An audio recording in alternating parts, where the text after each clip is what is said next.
গেছি।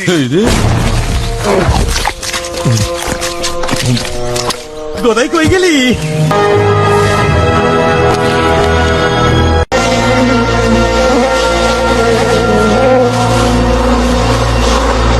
এখানে তো অনেক মৌমাছি।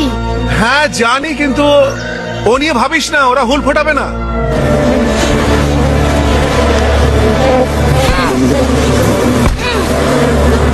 এই তো সাবাস বেটা।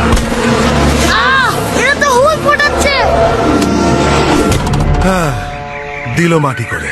এটা আমি নিজেই করতে পারতাম, কিন্তু উঁচুতে উঠলে আমার মাথা ঘোরে। বালুর নাটক আবার শুরু হলো। তুই নিজের চরকায় তেল লাগা, চিন্তা করিস না, চালিয়ে যা। তুই আজও উপোস করে থাকবি রে। হত ছাড়া থামবি? ওরে হুল খেলে এ বাঁদর বাচ্চাটাও পালাবে। ও মোটেই বাঁদর না। ওটা কি?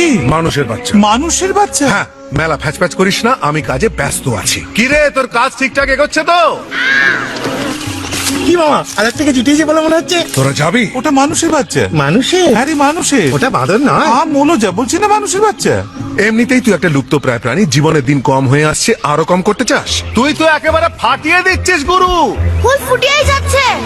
আবার একটা বাঁদরের কপাল ফুললো। দাদাই ওটা বাঁদর নয়, ওটা মানুষের বাচ্চা। মানুষের বাচ্চা? বলছি তো মানুষের বাচ্চা। তোকে নেবা হয়েছে। নিজের চোখে মুখ দেখেছিস? বন্ধ করতে তোরা কত নিবি? কিরে, খবরটা কি? দেখে তো সবকিছু বেশ ভালোই মনে হচ্ছে। এই তো জীবনে সব সময় একলা চড়রে।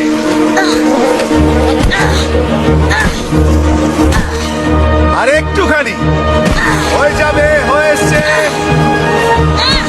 এই তো, এই তো। ও, এই তো পেয়ে গেছি। এই রে, কোথায় কই গেলি?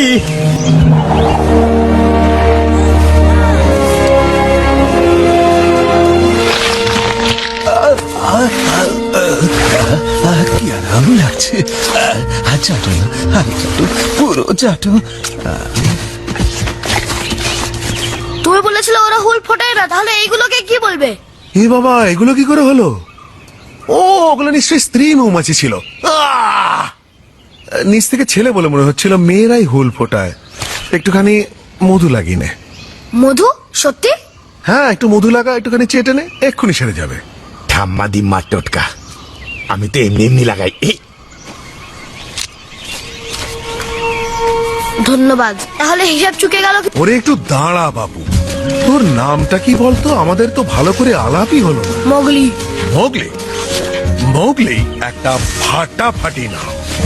দিব্যিকে বলতে পারি এরকম নাম আগে শুনিনি।